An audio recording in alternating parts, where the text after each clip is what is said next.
ਅੰਮ੍ਰਿਤ ਛਾੜ ਬਿਖੈ ਵਿਖ ਖਾਹੀ।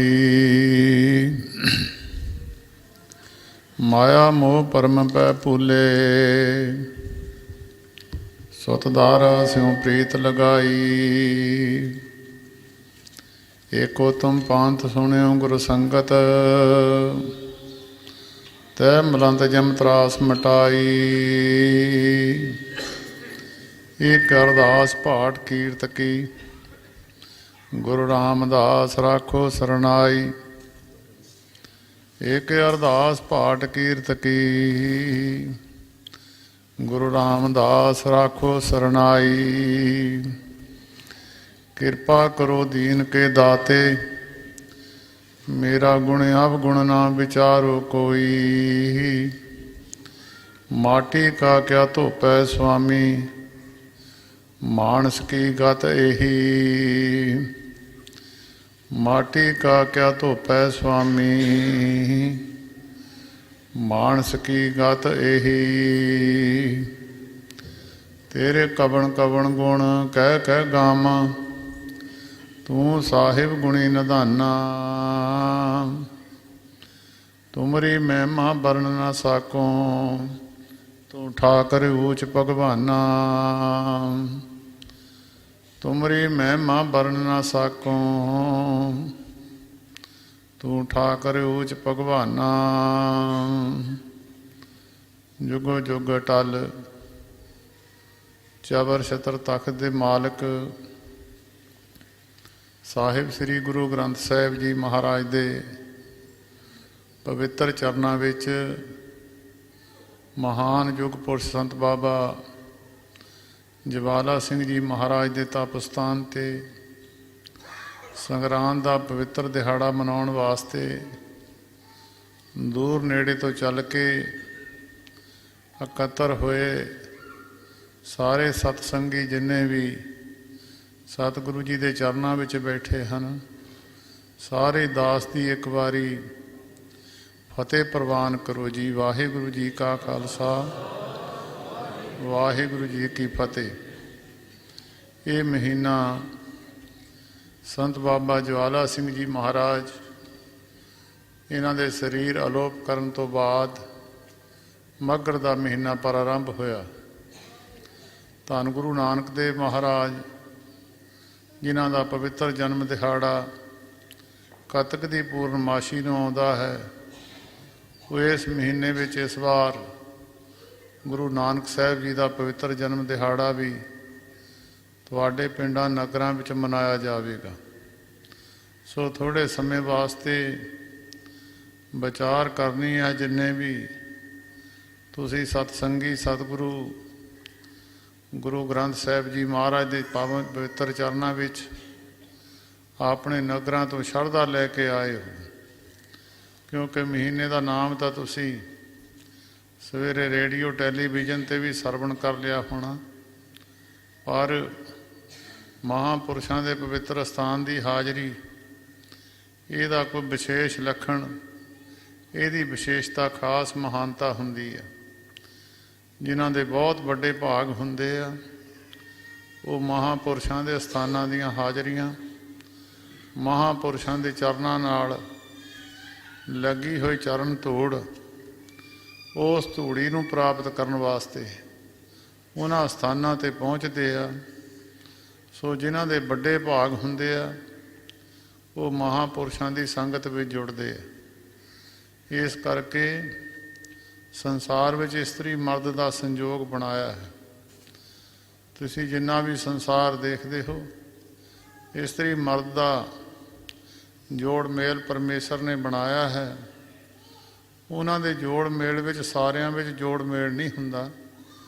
ਦੇਖਣ ਵਾਸਤੇ ਇਸਤਰੀ ਪੁਰਸ਼ ਇਕੱਠੇ ਤੁਰੇ ਫਿਰਦੇ ਹੁੰਦੇ ਆ, ਪਰ ਇਹ ਜ਼ਰੂਰੀ ਨਹੀਂ ਕਿ ਉਹਨਾਂ ਦਾ ਪਿਆਰ ਅੰਦਰੋਂ ਜੁੜਿਆ ਹੋਵੇ। ਸਤਿਗੁਰੂ ਜੀ ਦੀ ਪਵਿੱਤਰ ਬਾਣੀ ਦਾ ਵਚਨ ਹੈ, ਧੰਨ ਫਿਰ ਇਹ ਨਾ ਆਖੀਏ ਜੇ ਬਹਿਣ ਇਕੱਠੇ ਹੋਏ। ਏਕ ਜੋਤ ਦੋਏ ਮੂਰਤੀ ਧੰਨ ਫਿਰ ਕਹੀਏ ਸੋਏ। ਦੇਖਣ ਵਾਸਤੇ ਦੋ ਮੂਰਤਾਂ ਹੋਣ, ਪਿੱਛੇ ਉਹਨਾਂ ਦੀ ਜੋਤ ਇੱਕ ਹੋਵੇ। ਇਹਨੂੰ ਇਸਤਰੀ ਮਰਦ ਦਾ ਦਰਜਾ ਦਿੱਤਾ ਜਾਂਦਾ। ਜੇ ਦੋਹਾਂ ਦੇ ਵੱਖਰੇ ਵੱਖਰੇ ਸੁਭਾਅ ਹੋਣ, ਇੱਕ ਦੂਜੇ ਦੀ ਬਣੇ ਨਾ, ਤੇ ਇਹਦੇ ਵਰਗਾ ਨਰਕ ਵੀ ਕੋਈ ਨਹੀਂ ਦੁਨੀਆ ਦੇ ਵਿੱਚ। ਇਸ ਕਰਕੇ ਇਸਤਰੀ ਮਰਦ ਦਾ ਦਰਜਾ ਜਿਹੜਾ ਪੁਰਖ ਦਾ ਦਰਜਾ ਹੈ, ਉਹ ਪਰਮੇਸ਼ਰ ਨੂੰ, ਨਿਰੰਕਾਰ ਨੂੰ ਪੁਰਖ ਦਾ ਦਰਜਾ ਮਿਲਿਆ। ਤੁਸੀਂ ਗੁਰੂ ਨਾਨਕ ਸਾਹਿਬ ਦੀ ਜਨਮ ਸਾਖੀ ਪੜ੍ਹੋ, ਉਹਦੇ ਵਿੱਚ ਜਦੋਂ ਵੀ ਗੁਰੂ ਅੰਗਦ ਦੇਵ ਮਹਾਰਾਜ ਨਾਲ ਬਚਨ ਗੁਰੂ ਨਾਨਕ ਸਾਹਿਬ ਨੇ ਕੀਤਾ, ਉਹਨੂੰ ਪੁਰਖਾ ਕਹਿ ਕੇ ਬਚਨ ਕੀਤਾ। ਜਿੱਥੇ ਪੁਰਖ ਕਿਹਾ, ਪੁਰਖ ਪਰਮੇਸ਼ਰ ਦਾ ਵਾਚਕ ਹੈ। ਇਸਤਰੀ ਜਿਹੜੀ ਵਾਚਕ ਹੈ, ਇਸਤਰੀ ਜੀਵ ਦਾ ਰੂਪ ਹੈ। ਸੰਤ ਬਾਬਾ ਜਵਾਲਾ ਸਿੰਘ ਜੀ ਮਹਾਰਾਜ, ਜਿਨ੍ਹਾਂ ਦੇ ਅਸਥਾਨ 'ਤੇ ਤੁਸੀਂ ਬੈਠੇ ਹੋ, ਇੱਕ ਫਲੌਰ ਵਾਲੀ ਮਾਈ ਦਾਸ ਨੇ ਉਹਦੇ ਦਰਸ਼ਨ ਕੀਤੇ ਆ। ਉਹ ਅਲਫ ਨੰਗਾ ਸਰੀਰ ਸੀ ਉਹਨਾਂ ਦਾ, ਅਖੀਰ ਤੱਕ ਵੀ ਉਹਨਾਂ ਨੇ ਸਰੀਰ 'ਤੇ ਕੱਪੜਾ ਨਹੀਂ ਪਹਿਨਿਆ ਸੀ। ਜਦੋਂ ਬਾਬਾ ਜਵਾਲਾ ਸਿੰਘ ਜੀ ਮਹਾਰਾਜ ਉੱਥੋਂ ਲੰਘਣ ਲੱਗੇ ਤਾਂ ਉਹ ਵਸਤਰ ਮੰਗਣ ਲੱਗ ਗਈ। ਤੇ ਜਿਹੜੇ ਵਸਤਰ ਮੰਗੇ, ਵਸਤਰ ਉਹਨਾਂ ਦੇ ਪ੍ਰੇਮੀਆਂ ਨੇ ਲਿਆ ਕੇ ਦਿੱਤੇ। ਤਾਂ ਜਦੋਂ ਬਾਬਾ ਜਵਾਲਾ ਸਿੰਘ ਜੀ ਮਹਾਰਾਜ ਉੱਥੇ ਪਹੁੰਚੇ, ਉਹਨਾਂ ਦੇ ਸੇਵਕਾਂ ਨੇ ਫਿਰ ਇਹ ਬਚਨ ਕੀਤਾ, ਮਹਾਰਾਜ ਇਹ ਬੀਬੀ ਅੱਗੇ ਵਸਤਰ ਸਰੀਰ 'ਤੇ ਪਹਿਨਦੀ ਨਹੀਂ ਆ। ਅੱਜ 2-3 ਦਿਨ ਹੋ ਗਏ ਇਹਨਾਂ ਨੂੰ ਵਸਤਰ ਮੰਗਦਿਆਂ ਨੂੰ। ਇਸ ਗੱਲ ਦਾ ਸਾਨੂੰ ਭੇਤ ਨਹੀਂ ਲੱਗਾ ਕਿ ਜਦੋਂ ਤੁਹਾਨੂੰ ਮਿਲੀ ਆ, ਵਸਤਰ ਪਾ ਕੇ ਮਿਲੀ ਆ। ਬਾਬਾ ਜਵਾਲਾ ਸਿੰਘ ਜੀ ਮਹਾਰਾਜ ਕਹਿਣ ਲੱਗੇ, ਇਸ ਬੀਬੀ ਨੂੰ ਇਹਦਾ ਸਵਾਲ ਦਾ ਜਵਾਬ ਪੁੱਛ ਲਓ। ਜਦੋਂ ਬੀਬੀ ਨੂੰ ਸਵਾਲ ਦਾ ਜਵਾਬ ਪੁੱਛਿਆ ਤਾਂ ਬੀਬੀ ਕਹਿਣ ਲੱਗੀ, ਇਸਤਰੀਆਂ ਤੋਂ ਇਸਤਰੀਆਂ ਪਰਦਾ ਨਹੀਂ ਕਰਦੀਆਂ ਹੁੰਦੀਆਂ। ਜਦੋਂ ਇਸਤਰੀ ਪਰਦਾ ਕਰਦੀ ਆ, ਮਰਦ ਤੋਂ ਕਰਦੀ ਆ। ਅੱਜ ਇੱਕ ਪੁਰਖ ਸਾਹਮਣੇ ਮੇਰੇ ਆਇਆ ਤੇ ਮੈਨੂੰ ਪਰਦਾ ਕਰਨਾ ਪਿਆ। ਬਾਕੀ ਸਾਰੀਆਂ ਇਸਤਰੀਆਂ ਇਸ ਜਗਤ ਮੈਂ ਪੁਰਖ ਹੈ ਏਕੋ, ਹੋਰ ਸਗਲੀ ਨਾਰ ਸਵਾਈ। ਸੰਸਾਰ ਵਿੱਚ ਪੁਰਖ ਇੱਕੋ ਹੀ ਇੱਕ ਪਰਮੇਸ਼ਰ ਹੈ, ਬਾਕੀ ਸਾਰਾ ਹੀ ਸੰਸਾਰ ਉਹਦੀਆਂ ਇਸਤਰੀਆਂ। ਉਹ ਇਸਤਰੀ ਜਿਹੜੀ ਤੇ ਪਤੀ ਖੁਸ਼ ਹੋ ਜਾਂਦਾ, ਉਹਨੂੰ ਸਾਰੇ ਸੁੱਖ ਮਿਲ ਜਾਂਦੇ। ਜਿਸ ਇਸਤਰੀ ਤੇ ਪਤੀ ਖੁਸ਼ ਨਹੀਂ ਹੈ, ਉਹਨੂੰ ਸਾਰੇ ਸੁੱਖ ਨਹੀਂ ਮਿਲਦੇ। ਇਹ ਸਾਰੀ ਗੁਰਬਾਣੀ ਇਸ ਵਿਸ਼ੇ ਤੇ ਉਚਾਰੀ ਗਈ ਆ। ਇਸਤਰੀ ਤੇ ਇਸਤਰੀ ਜੀਵ ਰੂਪੀ ਇਸਤਰੀ, ਪੁਰਖ ਰੂਪ ਪਰਮੇਸ਼ਰ, ਉਹਦਾ ਮਿਲਾਪ ਕਿੱਦਾਂ ਹੁੰਦਾ, ਉਹਨੂੰ ਮਿਲਣਾ ਕਿੱਦਾਂ ਆ। ਉਹਨੂੰ ਮਿਲਣ ਵਾਸਤੇ ਰਸਤੇ 'ਚ ਕਿਹੜੀ ਕਿਹੜੀ ਕਠਿਨਾਈ ਆਉਣੀ ਆ, ਕਿਹੜੇ ਕਿਹੜੇ ਰਸਤੇ ਦੇ ਵਿੱਚ ਕਿਹੜੀ ਕਿਹੜੀ ਜਗ੍ਹਾ 'ਤੇ ਤੁਹਾਨੂੰ ਤੰਗੀ ਆਉਣੀ ਆ। ਉਹ ਤੰਗੀ ਨੂੰ ਦੂਰ ਕਰਨ ਵਾਸਤੇ, ਕਠਿਨਾਈਆਂ ਦੂਰ ਕਰਨ ਵਾਸਤੇ ਮਹਾਂਪੁਰਖਾਂ ਨੇ ਜਿਹੜੇ ਉਸ ਰਸਤੇ ਲੰਘੇ ਆ, ਉਹਨਾਂ ਨੇ ਗੁਰਬਾਣੀ ਇਸ ਕਰਕੇ ਉਚਾਰ ਕੇ ਦੱਸੀ ਆ ਵੀ ਤੁਹਾਨੂੰ ਇਸ ਮਾਰਗ 'ਤੇ ਆਉਣਾ ਪਊਗਾ ਤਾਂ ਤੁਸੀਂ ਇਸ ਜਗ੍ਹਾ 'ਤੇ ਪਹੁੰਚੋਗੇ।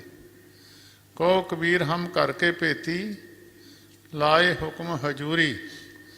ਜਿੱਦਾਂ ਇੱਕ ਮਹਾਂਪੁਰਸ਼ ਪ੍ਰਮਾਣ ਦਿੰਦੇ ਹੁੰਦੇ ਸੀ। ਉਹ ਕਹਿੰਦੇ ਇੱਕ ਬਹੁਤ ਵੱਡਾ ਮਹਿਲ ਸੀ। ਉਹ ਮਹਿਲ 'ਤੇ ਬੜੇ ਬੰਦਿਆਂ ਨੇ ਇਕੱਠੇ ਹੋ ਕੇ, ਜਿਹੜਾ ਬੰਦਾ ਉੱਪਰ ਚਾੜ ਦੇਣਾ ਉਹਨੂੰ ਮੁੜ ਕੇ ਆਉਣਾ ਹੀ ਨਾ, ਵਾਪਸ ਪਿੱਛੇ ਨੂੰ ਨਾ ਆਉਣਾ, ਉੱਥੇ ਹੀ ਰਹਿ ਜਾਣਾ। ਉਹਨੇ ਸਮਝਾ ਬੁਝਾ ਕੇ ਭੇਜਣਾ ਵੀ ਮੁੜ ਕੇ ਵਾਪਸ ਆ ਜਾਈਂ। ਉਹ ਜਦ ਉੱਤੇ ਚਾੜਨਾ, ਹੁਣ ਮੁੜ ਕੇ ਫਿਰ ਪਿੱਛੇ ਨੂੰ ਆਉਣਾ ਨਾ। ਉਹਨਾਂ ਨੇ ਫਿਰ ਇੱਕ ਬੰਦੇ ਨੂੰ ਬਹੁਤ ਸਮਝਾਇਆ ਵੀ ਤੂੰ ਸਾਨੂੰ ਮੁੜ ਕੇ ਆ ਕੇ ਦੱਸੀ ਤਾਂ ਸਹੀ ਵੀ ਉੱਥੇ ਜਿਹੜੀ ਦੁਨੀਆ ਜਾਂਦੀ ਹੈ, ਜਿਹੜਾ ਬੰਦਾ ਜਾਂਦਾ ਮੁੜ ਕੇ ਪਿੱਛੇ ਨੂੰ ਆਉਂਦਾ ਨਹੀਂ ਆ। ਗੱਲ ਕੀ ਆ, ਉੱਥੇ ਬੰਦਾ ਮਰ ਜਾਂਦਾ ਜਾਂ ਬੰਦੇ ਨੂੰ ਕੀ ਸੁੱਖ ਹੀ ਇੰਨੇ ਆ ਜਿਹੜਾ ਬੰਦਾ ਮੁੜ ਕੇ ਨਹੀਂ ਆਉਂਦਾ। ਉਹਨੇ ਫਿਰ ਬੰਦਾ ਇੱਕ ਬੜੀ ਕੋਸ਼ਿਸ਼ ਕਰਕੇ ਚਾੜਿਆ, ਉਹਦੇ ਨਾਲ ਪੱਕਾ ਵਾਅਦਾ ਕੀਤਾ ਵੀ ਤੂੰ ਮੁੜ ਕੇ ਆ ਕੇ ਸਾਨੂੰ ਦੱਸੀ ਜ਼ਰੂਰ ਉੱਥੇ ਗੱਲ ਕੀ ਆ। ਉਹ ਫਿਰ ਬੰਦਾ ਚੜਿਆ, ਉਹਨੇ ਜਾ ਕੇ ਜਦ ਉੱਥੇ ਦੇਖਿਆ, ਉੱਥੇ ਸੁੱਖ ਬੜੇ, ਕੋਈ ਦੁੱਖ ਰੂਪ ਗੱਲੇ ਹੀ ਨਾ। ਇੰਨਾ ਸੁੱਖ ਕੇ ਬੜੇ ਆਨੰਦ ਵਿੱਚ ਉੱਥੇ ਬੈਠੇ, ਉਹ ਪਿੱਛਾ ਮੁੜ ਕੇ ਦੇਖਦੇ ਹੀ ਨਹੀਂ। ਉਹਨੇ ਮਨ ਵਿੱਚ ਸੋਚਿਆ ਜੇ ਮੈਂ ਨਾ ਮੁੜ ਕੇ ਗਿਆ ਤਾਂ ਪਿਛਲਿਆਂ ਨੂੰ ਪਤਾ ਨਹੀਂ ਲੱਗਣਾ ਵੀ ਗੱਲ ਇੱਥੇ ਕੀ ਆ। ਉਹ ਬੰਦਾ ਫਿਰ ਵਾਪਸ ਮੁੜਿਆ। ਵਾਪਸ ਮੁੜ ਕੇ ਆ ਕੇ ਉਹਨੂੰ ਗੱਲ ਦੱਸੀ, ਕਹਿੰਦਾ ਉੱਥੇ ਤਾਂ ਸੁੱਖ ਹੀ ਬਹੁਤ ਆ। ਆ ਜਿਹੜਾ ਜੰਮਣ ਮਰਨ ਦੇ ਦੁੱਖ ਆ ਉੱਥੇ ਤਾਂ ਨਾਂ ਵੀ ਇਹਨਾਂ ਗੱਲਾਂ ਦਾ ਹੈ ਨਹੀਂ। ਉਹ ਜਿਹੜਾ ਬੰਦਾ ਮੁੜ ਕੇ ਆਇਆ ਨਾ ਉਹਨੂੰ ਮਹਾਂਪੁਰਸ਼ ਕਹਿੰਦੇ ਆ। ਜਿਹੜੇ ਸੱਚਖੰਡ ਤੋਂ ਮੁੜ ਕੇ ਆ ਕੇ ਨਾ ਫਿਰ ਸਾਨੂੰ ਲੋਕਾਂ ਨੂੰ ਸਮਝਾਉਣ ਆਉਂਦੇ ਆ, ਉਹਨਾਂ ਨੂੰ ਬਾਬਾ ਜਵਾਲਾ ਸਿੰਘ ਵਰਗੇ ਮਹਾਂਪੁਰਸ਼ ਜਿਨ੍ਹਾਂ ਨੇ ਰਸਤਾ ਦੇਖਿਆ, ਉਹ ਪਿਛਲਿਆਂ ਨੂੰ ਰਸਤਾ ਫਿਰ ਸਮਝਾਉਣ ਆਉਂਦੇ ਆ। ਕੋਈ ਨਾ ਮੰਨੇ ਉਹਦੀ ਮਰਜ਼ੀ ਆ, ਪਰ ਉਹਨਾਂ ਨੇ ਗ੍ਰੰਥ ਲਿਖ ਲਿਖ ਕੇ ਰੱਖ ਦਿੱਤੇ ਤੇ ਜੇ ਤੁਸੀਂ ਉੱਥੇ ਪਹੁੰਚਣਾ ਤਾਂ ਆਹ ਤੁਹਾਨੂੰ ਰਾਹ 'ਚ ਕਠਿਨਾਈ ਆਉਣੀ ਹੈ, ਇਹ ਤੰਗੀ ਨੂੰ ਦੂਰ ਕਰਕੇ ਤੁਸੀਂ ਉੱਥੇ ਪਹੁੰਚੋਗੇ। ਤਾਂ ਜਿਹੜੇ ਫਿਰ ਉੱਥੇ ਪਹੁੰਚ ਗਏ ਉਹਨਾਂ ਦੀ ਸੋਭਾ ਦੀ ਗਿਣਤੀ ਫਿਰ ਗਿਣਤੀ ਵਿੱਚ ਨਹੀਂ ਆਈ। ਜਿੱਦਾਂ ਮੱਝ ਆ, ਮੱਝ ਜ਼ਿਆਦਾ ਦੁੱਧ ਦਿੰਦੀ ਹੋਵੇ ਉਹਦਾ 1 ਗੁਣ ਆ, ਉਹਦੇ ਸਿੰਗ ਵਧੀਆ ਹੋਣ 2 ਗੁਣ ਆ, ਉਹ ਉੱਚੀ ਲੰਬੀ ਹੋਵੇ 3 ਗੁਣ ਆ, ਤਾਂ ਉਹਦਾ ਰੰਗ ਪਤਲੀ ਚਮੜੀ ਹੋਵੇ 4 ਗੁਣ ਆ, ਉਹਦੇ ਦੁੱਧ 'ਚ ਘੇ ਜ਼ਿਆਦਾ ਹੋਵੇ ਤਾਂ 5 ਗੁਣ ਆ। ਉਹਦੇ ਗੁਣਾਂ ਦੀ ਗਿਣਤੀ ਆ। ਬਾਕੀ ਤੁਸੀਂ ਕਾਰ ਲੈ ਲਓ, ਗੱਡੀ ਲੈ ਲਓ, ਉਹਦੇ ਗੁਣਾਂ ਦੀ ਗਿਣਤੀ ਆ। ਹਰੇਕ ਚੀਜ਼ ਦੇ ਖੇਤੀ ਆ, ਖੇਤ ਵਿੱਚ ਫਸਲ ਬੀਜਦੇ ਹੋ, ਉਹਦੇ ਗੁਣਾਂ ਦੀ ਗਿਣਤੀ ਆ। ਜਿਹੜੀਆਂ ਉਸ ਪਰਮੇਸ਼ਰ ਨੂੰ ਮਿਲੇ ਨਾ ਜੀਵ ਰੂਪੀ ਇਸਤਰੀਆਂ, ਜਿਹੜੇ ਪਰਮੇਸ਼ਰ ਰੂਪ ਹੋ ਗਏ, ਉਹਨਾਂ ਦੀ ਗਿਣਤੀ ਨਹੀਂ ਕੋਈ ਵੀ। ਜੇ ਤੁਸੀਂ ਕਹੋ ਵੀ ਗਿਣਤੀ ਗਿਣ ਲਈਏ, ਉਹਨਾਂ ਦੀ ਸੋਭਾ ਦੀ ਗਿਣਤੀ ਮਗਰ ਮਾਹਸ ਹੁੰਦੀਆਂ ਹਰ ਪਿਰ ਸੰਗ ਬੈਠੜੀਆਂ, ਜਿਹੜੀਆਂ ਆਪਣੇ ਪਤੀ ਦੇ ਨਾਲ ਬੈਠੀਆਂ, ਜਿਨ੍ਹਾਂ ਦੀ ਬਾਣ ਆਈ ਆ, ਜਿਹੜੇ ਪਰਮੇਸ਼ਰ ਦੇ ਨਾਲ ਭੇਦ ਹੋ ਚੁੱਕੇ ਆ, ਮਗਰ ਉਹ ਬੈਠੀਆਂ ਸੁੰਦਰ ਲੱਗਦੀਆਂ। ਉਹਨਾਂ ਨੂੰ ਸੰਸਾਰ ਦੇ ਲੋਕੀ ਫਿਰ ਜਿਹੜੇ ਇਸਤਰੀ ਮਰਦ ਦੀ ਜ਼ਿਆਦਾ ਬਣਦੀ ਹੋਵੇ, ਪਿੰਡ ਦੇ ਲੋਕੀ ਵੀ ਸੋਭਾ ਕਰਦੇ ਆ ਉਹਨਾਂ ਦੀ, ਵੀ ਇਹਨਾਂ ਦੀ ਤੀਵੀਂ ਆਦਮੀ ਦੀ ਬਣਦੀ ਬਹੁਤ ਆ। ਜਿਹੜੇ ਰੋਜ਼ ਡੰਡਾ ਚੱਕ ਕੇ ਇੱਕ ਦੂਏ ਦੁਆਲੇ ਫਿਰਨ। ਆ ਕਰਵਾ ਚੌਥ ਦਾ ਵਰਤ ਆ, ਇੱਕ ਬੀਬੀ ਨੇ ਵਰਤ ਰੱਖਿਆ, ਉਹ ਸ਼ਾਮ ਨੂੰ ਰਾਤ ਨੂੰ ਤੜਕੇ ਚੰਦਰਮਾ ਨਿਕਲੇ ਤੇ ਛਕ ਲੈਂਦੇ ਆ। ਉਹ ਬੀਬੀਆਂ ਰਾਤ ਨੂੰ ਫਿਰ ਚੰਦਰਮਾ ਨੂੰ ਦੇਖ ਕੇ ਛਕਦੀਆਂ। ਉਹ ਬੀਬੀ ਨੇ ਵਰਤ ਰੱਖਿਆ ਤਾਂ ਬੰਦਾ ਸ਼ਾਮ ਨੂੰ ਰੋਟੀ ਉਡੀਕੇ ਤਾਂ ਉਹ ਚੰਦਰਮਾ ਨੂੰ ਉਡੀਕੇ। ਉਹ ਜਦ ਚੰਦਰਮਾ ਨਿਕਲਿਆ ਹੀ ਨਾ, ਬੱਦਲ ਮਾੜਾ ਜਿਹਾ ਹੋਇਆ ਸੀ, ਉਹ ਬੰਦਾ ਕਹਿਣ ਲੱਗਾ ਰੋਟੀ ਨੂੰ ਕਿੰਨੀ ਕੁ ਦੇਰ ਆ? ਉਹ ਮੋਹਰੇ ਕਹਿੰਦੀ ਤੇਰੀ ਮਕਾਨ ਦਿੰਨੀ ਆ ਸਵੇਰ ਦੀ, ਤੇ ਫਿਰ ਤੂੰ ਇਹਦੇ ਨਾਲ ਵਰਤ ਹੀ ਨਾ ਰੱਖ। ਵਰਤ ਰੱਖਣ ਦੀ ਕੀ ਜ਼ਰੂਰਤ ਆ? ਮਗਰ ਮਾਹਸ ਹੁੰਦੀ ਆ, ਹਰ ਪਿਰ ਸੰਗ ਬੈਠੜੀ ਆ। ਉਹ ਇਸਤਰੀ ਰੂਪ ਜੀਵ ਰੂਪੀ ਇਸਤਰੀਆਂ ਉਹ ਸੋਹਣੀਆਂ ਸੰਸਾਰ ਵਿੱਚ। ਥੋੜੇ ਹਿੰਦੁਸਤਾਨ ਵਿੱਚ 100 ਬੰਦਾ ਹੋਣਾ। ਗੁਰੂ ਗ੍ਰੰਥ ਸਾਹਿਬ ਜੀ ਦੇ ਕਥਨ ਅਨੁਸਾਰ 100 ਬੰਦਾ ਹੋਊਗਾ ਜਿਹੜੇ ਆਪਣੇ ਪਤੀ ਪਰਮੇਸ਼ਰ ਨਾਲ ਭੇਦ ਹੋ ਕੇ ਬੈਠੇ ਆ। ਉਹਨਾਂ ਦੀ ਸੋਭਾ ਦੀ ਗਿਣਤੀ ਜੇ ਤੁਸੀਂ ਗਣੋ ਨਾ ਵੀ 1 ਗੁਣ ਨਹੀਂ ਆ। ਉਹਨਾਂ ਮਹਾਂਪੁਰਸ਼ਾਂ ਦੇ ਗੁਣਾਂ ਦੀ ਗਿਣਤੀ ਕੋਈ ਨਹੀਂ ਆ। ਗੁਰਬਾਣੀ ਨੇ ਤਾਂ ਗੱਲ ਖਤਮ ਕਰ ਦਿੱਤੀ। ਵੱਡੇ ਵੱਡੇ ਭੇਦ ਲਿਖੇ ਆ, 4 ਭੇਦ ਆ ਵੱਡੇ ਵੱਡੇ। ਗੁਰੂ ਗ੍ਰੰਥ ਸਾਹਿਬ ਜੀ ਨੇ ਗੱਲ ਖਤਮ ਕਰ ਦਿੱਤੀ ਵੀ ਇਹਨਾਂ ਦੀ ਸੋਭਾ, ਇਹਨਾਂ ਦੀ ਮਹਿਮਾ ਵੇਦ ਵੀ ਜਾਣ ਨਹੀਂ ਸਕਦੇ। ਸਾਧ ਕੀ ਮਹਿਮਾ ਵੇਦ ਨਾ ਜਾਣੇ, ਜੇਤਾ ਸੁਣੇ ਤੇਤਾ ਬਖਿਆਣੇ। ਜਿੰਨੀ ਕੁ ਗੱਲ ਸੁਣਦਾ ਵੇਦ, ਵੇਦ ਤਾਂ ਉਨੀ ਕੁ ਗੱਲ ਦੱਸਦਾ। ਸੰਤ ਨੇ ਆਉਣ ਵਾਲੀ ਗੱਲ ਦੱਸ ਦੇਣੀ ਆ। ਤੇ ਉਹਦੇ ਇੱਕ ਸੰਤ ਉੱਥੇ ਇੱਕ ਅੰਮ੍ਰਿਤਸਰ ਸਾਹਿਬ ਵਿੱਚ ਰਹਿੰਦੇ ਹੁੰਦੇ ਸੀ। ਉਹ ਝਾੜੂ ਦਿੰਦੇ ਹੁੰਦੇ ਸੀ ਸਵੇਰ ਤਕਾਲੀ।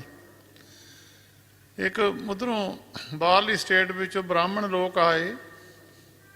ਉਹਨਾਂ ਨੇ ਕਿਹਾ ਜੀ ਮਹਾਰਾਜ, ਉਹ ਜਿਹੜਾ ਉਸ ਵੇਲੇ ਉੱਥੇ ਹੈੱਡ ਗ੍ਰੰਥੀ ਸੀ ਨਾ ਦਰਬਾਰ ਸਾਹਿਬ, ਉਹਨਾਂ ਨੂੰ ਪੁੱਛਣ ਲੱਗੇ, ਕਹਿੰਦੇ ਤੁਹਾਡੇ ਗੁਰੂ ਗ੍ਰੰਥ ਸਾਹਿਬ 'ਚ ਵੇਦਾਂ ਦੀ ਬੜੀ ਨਰਾਦਰੀ ਲਿਖੀ ਆ ਤੇ ਅਸੀਂ ਤੁਹਾਡੇ ਨਾਲ ਵਿਚਾਰ ਕਰਨ ਆਏ ਹਾਂ। ਉਹ ਜਿਹੜਾ ਗ੍ਰੰਥੀ ਸੀ ਉਹਨੇ ਕਿਹਾ ਵੀ ਮੈਨੂੰ ਤਾਂ ਪਤਾ ਨਹੀਂ ਕੁਛ ਵੀ। ਇੱਕ ਸੰਤ ਇੱਥੇ ਝਾੜੂ ਦਿੰਦੇ ਆ, ਮੈਂ ਤੁਹਾਡੀ ਉਹਨਾਂ ਨਾਲ ਗੱਲ ਕਰਾ ਦਿੰਦਾ। ਉਹ ਸੰਤਾਂ ਨਾਲ ਗੱਲ ਕਰਾਈ। ਕਹਿੰਦੇ ਮਹਾਰਾਜ ਅਸੀਂ ਤੁਹਾਡੇ ਨਾਲ ਗੁਰੂ ਗ੍ਰੰਥ ਸਾਹਿਬ ਜੀ ਦੀ ਵਿਚਾਰ ਕਰਨੀ। ਕਹਿੰਦੇ ਦੱਸੋ। ਕਹਿੰਦੇ ਵਿਚਾਰ ਤਾਂ ਇਹੀ ਆ, ਸਾਧ ਦੀ ਮਹਿਮਾ ਵੇਦ ਨਾ ਜਾਣੇ। ਵੇਦਾਂ ਤੋਂ ਅਸੀਂ ਗੁਣ ਲੈਂਦੇ ਹਾਂ, ਵੇਦਾਂ ਤੋਂ ਸਾਰਾ ਸਿੱਖਿਆ ਲੈਂਦੇ ਹਾਂ। ਜੇ ਸਾਧ ਦੀ ਮਹਿਮਾ ਵੇਦ ਨਾ ਜਾਣੂ ਤਾਂ ਫਿਰ ਜਾਣੂ ਕੌਣ? ਉਹ ਸੰਤ ਕਹਿੰਦੇ ਇੰਨਾ ਤਾਂ ਮੈਨੂੰ ਬਹੁਤਾ ਪਤਾ ਨਹੀਂ ਆ, ਹੁਣ ਮੇਰਾ ਟਾਈਮ ਵੀ ਹੈ ਨਹੀਂ, ਕੱਲ ਨੂੰ ਆਇਓ। ਕੱਲ ਨੂੰ 2:15 ਤੇ ਨਾ ਭੁਚਾਲ ਆਉਣਾ ਆ। ਭੁਚਾਲ ਆ ਕੇ ਸ਼ਹਿਰ 'ਚ ਜਾਨੀ ਮਾਲੀ ਨੁਕਸਾਨ ਤਾਂ ਕੋਈ ਹੋਣਾ ਨਹੀਂ ਆ। ਤੁਸੀਂ ਫਿਰ ਇਦਾਂ ਕਰਿਓ ਤਾਂ ਬਾਅਦ ਮੇਰੇ ਕੋਲ ਆਇਓ, ਫਿਰ ਮੈਂ ਤੁਹਾਨੂੰ ਦੱਸੂਗਾ। ਉਹ ਦੂਜਾ ਦਿਨ ਆਇਆ, ਭੁਚਾਲ ਆਇਆ। ਉਹ ਜਿੰਨੇ ਬ੍ਰਾਹਮਣ ਸੀ ਭੁਚਾਲ ਤੋਂ ਬਾਅਦ ਫੇਰ ਆਏ। ਕਹਿੰਦੇ ਬਾਬਾ ਜੀ ਕੱਲ੍ਹ ਵਾਲੀ ਗੱਲ ਦੱਸੋ। ਕਹਿੰਦੇ ਕੱਲ੍ਹ ਵਾਲੀ ਗੱਲ ਕਿਹੜੀ? ਕਹਿੰਦੇ ਜੀ ਅਸੀਂ ਤੁਹਾਨੂੰ ਦੱਸਿਆ ਸਾਧ ਦੀ ਮਹਿਮਾ ਵੇਦ ਨਾ ਜਾਣੇ। ਉਹ ਕਹਿੰਦੇ ਵੇਦ ਨੇ ਤੁਹਾਨੂੰ ਦੱਸਣਾ ਸੀ 2:15 ਤੇ ਭੁਚਾਲ ਆਉਣਾ, ਇਹ ਤਾਂ ਸੰਤ ਹੀ ਦੱਸੂਗਾ। ਆਉਣ ਵਾਲੀ ਭਵਿੱਖਤ ਗੱਲ ਨੂੰ ਇਹ ਸਾਧੂ ਦੱਸੂਗਾ। 5000 ਸਾਲ ਪਹਿਲਾਂ ਬਿਆਸ ਜੀ ਨੇ ਆਪਣੀ ਬਾਣੀ 'ਚ ਲਿਖ ਦਿੱਤਾ ਸੀ ਵੀ ਗੁਰੂ ਨਾਨਕ ਸਾਹਿਬ ਆਉਣਗੇ, ਉਹਨਾਂ ਦੇ ਮਗਰ 10 ਜੋਤਾਂ 10 ਸਰੀਰ ਹੋਣਗੇ। 11ਵਾਂ ਰੂਪ ਜਿਹੜਾ ਗੁਰੂ ਗ੍ਰੰਥ ਸਾਹਿਬ ਮੋਨੀ ਹੋਊਗਾ, ਉਹ ਕਿਸੇ ਨਾਲ ਬਚਨ ਨਹੀਂ ਕਰੂਗਾ। ਜੇ ਕੋਈ ਉਹਦੇ ਨਾਲ ਬਚਨ ਕਰਨੇ ਜਾਣੂਗਾ, ਬਚਨ ਕਰਨੇ ਚਾਹੂਗਾ, ਜਿਹਦੇ ਉਹਦੀ ਖੁਸ਼ੀ ਹੋਊਗੀ ਉਹਦੇ ਨਾਲ ਬਚਨ ਵੀ ਗੁਰੂ ਗ੍ਰੰਥ ਸਾਹਿਬ ਕਰਨਗੇ। ਇਹ ਗੱਲਾਂ ਬਿਆਸ ਜੀ ਨੇ 5000 ਸਾਲ ਪਹਿਲਾਂ ਲਿਖ ਦਿੱਤੀਆਂ। ਵਾਲਮੀਕ ਜੀ ਨੇ 10,000 ਸਾਲ ਪਹਿਲਾਂ ਰਮਾਇਣ ਲਿਖ ਦਿੱਤੀ। ਰਾਮਚੰਦਰ ਮਹਾਰਾਜ ਆਉਣਗੇ, ਰਾਵਣ ਸੀਤਾ ਚੱਕ ਕੇ ਲਿਜਾਊਗਾ ਤੇ ਇੱਦਾਂ ਲੜਾਈ ਹੋਊਗੀ। ਉਹ ਸਾਰੀ ਰਮਾਇਣ ਵਾਲਮੀਕ ਜੀ ਨੇ 10,000 ਸਾਲ ਪਹਿਲਾਂ ਲਿਖ ਦਿੱਤੀ ਸੀ। ਤੇ ਹੁਣ 300 ਸਾਲ ਪਹਿਲਾਂ ਗੁਰੂ ਗੋਬਿੰਦ ਸਿੰਘ ਮਹਾਰਾਜ ਨੇ ਭਵਿੱਖਤ ਵਿੱਚ ਬੜੇ ਬਚਨ ਲਿਖੇ ਆ ਤੇ ਜਿਹੜਾ ਕਲਯੁਗ ਹੁਣ ਅੱਗੇ ਆ ਰਿਹਾ, ਉਹਦੇ ਵਿੱਚ ਸ਼ੂਦਰ ਬ੍ਰਾਹਮਣ ਇਕੱਠੇ ਬੈਠ ਕੇ ਖਾਣਗੇ। ਪਤਾ ਨਹੀਂ ਲੱਗੂਗਾ ਸ਼ੂਦਰ ਕੌਣ ਆ, ਬ੍ਰਾਹਮਣ ਕੌਣ ਆ। ਬ੍ਰਾਹਮਣਾਂ ਦੀਆਂ ਕੁੜੀਆਂ ਸ਼ੂਦਰਾਂ ਦੇ ਜਾਊਗੀਆਂ, ਸ਼ੂਦਰਾਂ ਦੀਆਂ ਕੁੜੀਆਂ ਬ੍ਰਾਹਮਣਾਂ ਦੇ ਜਾਣਗੀਆਂ। ਸੰਕਰ ਵਰਨ ਹੋ ਜੂਗੀ ਸਾਰੇ ਹੀ। ਹੁਣ ਦੇਖ ਲਓ, ਸਾਰੇ ਤੁਸੀਂ ਇਕੱਠੇ ਹੀ ਪੈਲਸਾਂ 'ਚ ਖਾਂਦੇ ਆ, ਪਤਾ ਕੋਈ ਬ੍ਰਾਹਮਣ ਸ਼ੂਦਰ ਦਾ ਕੌਣ ਹੈਗਾ ਕੌਣ ਨਹੀਂ। ਇਹ ਜਿਹੜੀ ਜਾਤ ਆ ਖਤਮ ਨਹੀਂ ਹੁੰਦੀ। ਮੱਤ ਭੁਲੇਖਾ ਕਿਸੇ ਨੂੰ ਰਹਿ ਜਾਵੇ। ਜੇ ਜਾਤਾਂ ਖਤਮ ਹੁੰਦੀਆਂ ਗੁਰੂ ਗ੍ਰੰਥ ਸਾਹਿਬ 'ਚ ਲਿਖ ਦੇਣੀਆਂ ਸੀ। ਗੁਰੂ ਗ੍ਰੰਥ ਸਾਹਿਬ 'ਚ ਕੱਲੇ ਕੱਲੇ ਸੰਤ ਦੀ ਜਾਤ ਲਿਖੀ ਆ। ਨਾਮਾ ਸ਼ੀਂਬਾ ਕਬੀਰ ਜਲਾਹਾ, ਪੂਰੇ ਗੁਰ ਤੇ ਗਤ ਪਾਈ ਹੈ। ਹੋਰ ਵੀ ਬਾਕੀ ਸਾਰੀਆਂ ਜਾਤਾਂ ਦੇ ਨਾਂ ਲਿਖੇ ਆ। ਹੀਣੀ ਜਾਤ ਮੇਰੀ ਜਾਦਵ ਰਾਇਆ, ਸ਼ੀਪੇ ਕੇ ਜਨਮ ਕਾਹੇ ਕੋ ਆਇਆ। ਮੇਰੀ ਜਾਤ ਕਮੀਨੀ ਪਾਤ ਕਮੀਨੀ, ਹੋਛਾ ਜਨਮ ਹਮਾਰਾ। ਰਾਜਾ ਰਾਮ ਕੀ ਸੇਵ ਨ ਕੀਨੀ, ਕਹਿ ਰਵਿਦਾਸ ਚਮਾਰਾ। ਇਹ ਗੁਰੂ ਗੋਬਿੰਦ ਸਿੰਘ ਸਾਹਿਬ ਜੀ ਮਹਾਰਾਜ ਨੇ, 10ਵੇਂ ਪਾਤਸ਼ਾਹ ਜੀ ਨੇ ਦੁਬਾਰਾ ਗੁਰੂ ਗ੍ਰੰਥ ਸਾਹਿਬ ਜੀ ਸਾਰੇ ਹੀ ਆਪਣੀ ਰਸਨਾ ਤੋਂ ਬੋਲ ਕੇ ਲਿਖੇ ਆ। ਜਾਤ ਪਾਤ ਉਹਦੀ ਖਤਮ ਹੋਈ ਆ। ਜਿਹੜਾ ਪਰਮੇਸ਼ਰ ਨਾਲ ਭੇਦ ਹੋ ਗਿਆ ਤਾਂ ਉਹ ਫਿਰ ਉਹਦੀ ਜਾਤ ਖਤਮ ਹੋ ਗਈ। ਹਰ ਸਿਮਰਨ ਨੀਚ ਚੌਹਾਂ ਕੁੰਟ ਜਾਤੇ, ਹਰੀ ਦੇ ਸਿਮਰਨ ਨਾਲ ਨੀਚ ਚੌਂ ਕੁੰਟਾਂ ਵਿੱਚ ਜਾਣੇ ਜਾਂਦੇ ਆ। ਉਹਦੀ ਜਾਤ ਫਿਰ ਖਤਮ ਹੋ ਗਈ। ਗੁਰੂ ਗ੍ਰੰਥ ਸਾਹਿਬ ਮਹਾਰਾਜ 'ਚ ਲਿਖਿਆ, ਨੀਚ ਜਾਤ ਹਰ ਜਪਦੇ ਆ। ਜੇ ਜਾਤ ਨਾ ਹੁੰਦੀ ਤਾਂ ਇੱਥੇ ਗੱਲ ਲਿਖਣੀ ਨਾ ਸੀ। ਹੁਣ ਤਾਂ ਭੁਲੇਖਾ ਬਹੁਤ ਲੋਕਾਂ ਨੂੰ, ਕਹਿੰਦੇ ਸਾਰੇ ਇੱਕੋ ਹੀ ਆ। ਇੱਕੋ ਹੀ ਕਿੱਦਾਂ ਆ? ਨੀਚ ਜਾਤ ਲਿਖੀ ਆ ਗੁਰੂ ਗ੍ਰੰਥ ਸਾਹਿਬ 'ਚ, ਨੀਚ ਊਚ ਲਿਖੀ ਆ। ਨੀਚ ਜਾਤ ਹਰ ਜਪਦੇ ਆ, ਉੱਤਮ ਪਦਵੀ ਪਾਏ। ਜਾਏ ਪੁੱਛੋ ਬਿਦਰ ਦਾਸੀ ਸੁਤੇ, ਕ੍ਰਿਸ਼ਨ ਉਤਰਿਆ ਜਿਸ ਘਰ ਜਾਏ। ਪ੍ਰਭ ਕੀ ਅਕਥ ਕਥਾ ਸੁਣੋ ਜਨ ਭਾਈ, ਯਿਤ ਸੇਵਿਆਂ ਦੁੱਖ ਦਰਦ ਲੈ ਜਾਏ। ਰਵਿਦਾਸ ਚਮਾਰ ਉਸਤਤ ਕਰੇ, ਨਿਮਖ ਕੀਰਤ ਹਰ ਗਾਏ। ਪਤ ਤੇ ਜਾਤ ਤੇ ਉੱਤਮ ਪਿਆ, ਚਾਰ ਬਰਨ ਪਏ ਪੱਗ ਆਏ। ਨਾਮ ਦਿਓ ਪ੍ਰੀਤ ਲੱਗੀ ਹਰਸਿਓ, ਲੋਕ ਸ਼ੀਪਾ ਕਹੇ ਬੁਲਾਏ। ਬ੍ਰਾਹਮਣ ਖੱਤਰੀ ਪਿੱਠ ਦੇ ਛੋਡੇ, ਨਾਮ ਦਿਓ ਲੀਆ ਮੁਖ ਲਾਏ। ਹੁਣ ਤਾਂ ਜਨ ਅੰਮ੍ਰਿਤ ਛਕ ਲਿਆ, ਉਹ ਕਹਿੰਦੇ ਜਾਤ ਹੀ ਖਤਮ ਹੋ ਗਈ। ਸਵੇਰ ਨੂੰ ਉੱਠ ਕੇ ਮੂੰਹ ਨਹੀਂ ਧੋਣਾ, ਗਾਤਰਾ ਸਾਜਰੇ ਉੱਠ ਕੇ ਪਾ ਲੈਣਾ। ਕਿਰਪਾਨ ਉਹ ਵਿੱਚੇ ਜੰਗਾਲ ਜਾਂਦੀ, ਕੱਢੀ ਵੀ ਨਹੀਂ, ਕਈਆਂ ਦੇ ਨਿਕਲਦੀ ਨਹੀਂ ਹੋਣੀ। ਤੁਸੀਂ ਦੇਖਿਓ ਕਈਆਂ ਦੇ ਕਿਰਪਾਨਾਂ ਜੰਗਾਲੀਆਂ ਪਈਆਂ, ਕੱਢੀਆਂ ਹੀ ਨਹੀਂ ਕਦੀ। ਕੜਾਹ ਪ੍ਰਸ਼ਾਦ 'ਚ ਫੇਰ ਲਓ, ਉਹ ਸਿਰਫ ਇੱਕ ਦਿਖਾਵੇ ਦੀ ਗੱਲ ਹੀ ਰਹਿ ਗਈ ਆ। ਉਹ ਗਾਤਰਾ ਪਾ ਕੇ ਕਹਿੰਦੇ ਬਸ ਮੈਂ ਸਿੰਘ ਸੱਜ ਗਿਆ, ਬਸ ਮੈਂ ਸੱਚਖੰਡ ਨੂੰ ਸਿੱਧਾ ਹੀ ਚਲਿਆ ਗਿਆ। ਗੁਰਮੁਖੋ ਬੜੀ ਔਖੀ ਗੱਲ ਆ। ਗੁਰੂ ਗ੍ਰੰਥ ਸਾਹਿਬ ਜੀ ਨੂੰ ਪੜ੍ਹ ਕੇ ਦੇਖੋ, ਨੇੜੇ ਵੀ ਨਹੀਂ ਆਉਣ ਦਿੰਦੇ। ਗੁਰ ਲਾਗਾ ਤਬ ਜਾਣੀਏ, ਮਿਟੇ ਮੋਹ ਤਨ ਤਾਪ, ਸੰਸਾਰ ਦਾ ਮੋਹ ਮਿਟ ਜਾਵੇ, ਤਨ ਦਾ ਹਉਮੈ ਦਾ ਤਾਪ ਉਤਰ ਜਾਵੇ। ਕਿਰਪਾਨ ਕਿਤੇ ਕਿਸੇ ਨੂੰ ਡਰਾਉਣ ਨੂੰ ਤਾਂ ਨਹੀਂ ਪਾਈਓ ਹੁੰਦੀ ਇਹ। ਕਿਰਪਾਨ ਸੰਤ ਬਾਬਾ ਜਵਾਲਾ ਸਿੰਘ ਜੀ ਮਹਾਰਾਜ ਨੂੰ ਪੁੱਛਿਆ ਸੀ, ਮਹਾਰਾਜ ਕਿਰਪਾਨ ਪਾਉਣੀ? ਕਹਿੰਦੇ ਜੰਗ ਲੜਨੀ, ਜਦੋਂ ਜ਼ਰੂਰਤ ਹੋਊਗੀ ਪਾ ਲਵਾਂਗੇ। ਕਹਿੰਦੇ ਕਿਰਪਾਨ ਦਾ ਮਤਲਬ ਪਤਾ ਕੀ ਆ? ਕਿਰਪਾਨ ਦਾ ਮਤਲਬ ਇਹ ਆ ਮੌਤ ਨੂੰ ਚੇਤੇ ਰੱਖਣਾ। ਕਹਿੰਦੇ ਫਲਾਣੇ ਦੇ ਸਿਰ ਤੇ ਕਿਰਪਾਨ ਲਟਕਦੀ ਆ। ਸੰਤ ਬਾਬਾ ਪ੍ਰੀਤਮ ਸਿੰਘ ਜੀ ਮਾਨ ਖੇੜੀ ਵਾਲੇ ਇੱਕ ਵਾਰੀ ਰੇਲ ਗੱਡੀ ਵਿੱਚ ਬੈਠੇ ਸੀ, ਬਾਬਾ ਜਵਾਲਾ ਸਿੰਘ ਜੀ ਮਹਾਰਾਜ ਨਾਲ ਬੈਠੇ ਸੀ। ਉਹਨਾਂ ਨੇ 3 ਫੁੱਟੀ ਕਿਰਪਾਨ ਫੜੀ। ਅਸੀਂ ਹੁਣ ਤਾਂ ਜਿਹੜਾ ਦੇਖਦਾ ਸੰਤ 3 ਫੁੱਟੀ ਕਿਰਪਾਨ ਚੱਕੀਓ ਆ। ਤੇ ਉਹ ਬਾਬਾ ਜਵਾਲਾ ਸਿੰਘ ਜੀ ਮਹਾਰਾਜ ਪੁੱਛਣ ਲੱਗੇ, ਬਾਬਾ ਜੀ ਤੁਹਾਨੂੰ ਗੱਤਕਾ ਆਉਂਦਾ? ਕਹਿੰਦੇ ਨਹੀਂ। ਕਹਿੰਦੇ ਫਿਰ ਜੇ ਸ਼ਾਸਤਰ ਚਲਾਉਣਾ ਨਾ ਆਉਂਦਾ ਹੋਵੇ ਤਾਂ ਫੜੀਦਾ ਨਹੀਂ ਹੈ, ਦੂਆ ਬੰਦਾ ਖੋਹ ਕੇ ਚਲਾ ਦੂਗਾ। ਪਿਸਤੌਲ ਚਲਾਉਣਾ ਨਹੀਂ ਆਉਂਦਾ, ਚੱਕ ਲਵੇ ਬੰਦਾ ਪਿਸਤੌਲ, ਉਹਨੂੰ ਕੀ ਪਤਾ ਪਿਸਤੌਲ ਦੀ ਗੋਲੀ ਚਲਾਉਣੀ ਕਿੱਧਰ ਨੂੰ ਆ। ਪਹਿਲਾਂ ਸ਼ਾਸਤਰ ਚਲਾਉਣਾ ਸਿੱਖੋ, ਫਿਰ ਸ਼ਾਸਤਰਧਾਰੀ ਬਣ ਜਾਓ। ਇਹ ਸ਼ਾਸਤਰਧਾਰੀ ਜਿੰਨੇ ਵੀ ਗੱਤਕਾ ਕਿਸੇ ਨੂੰ ਵੀ ਨਹੀਂ ਆਉਂਦਾ ਹੋਣਾ, ਉਹ ਸਾਰੇ ਲਾਹ ਕੇ ਜਹਾਜ਼ਾਂ 'ਚ ਜਾ ਕੇ, ਜਹਾਜ਼ ਦੇ ਉਰੇ ਹੀ ਲਾਹ ਆਂਦੇ ਇਹਨਾਂ ਦੀਆਂ ਕਿਰਪਾਨਾਂ। ਫਿਰ ਸਿੱਖੀ ਕਿੱਥੇ ਜਾਂਦੀ ਇਹਨਾਂ ਦੀ? ਸਿੱਖੀ ਤਾਂ ਜਹਾਜ਼ ਤੋਂ ਉਰੇ ਰਹਿ ਗਈ। ਕਿਰਪਾਨਾਂ ਪੰਜਾਬ 'ਚ ਹੀ ਫੜੀਆਂ ਆ, ਹਿੰਦੁਸਤਾਨ 'ਚ। ਜਿਹੜੇ ਬਾਹਰ ਨੂੰ ਜਾਂਦੇ ਉਰੇ ਹੀ ਲਾਹ ਆਂਦੇ ਸਿੱਖੀ ਇਹਨਾਂ ਦੀ। ਸਿੱਖੀ ਕਾਹਦੀ? ਫਿਰ ਬਾਹਰ ਲਾ ਕੇ ਲੋਕਾਂ ਨੂੰ ਕੀ ਗਿਆਨ ਦੇਣਾ?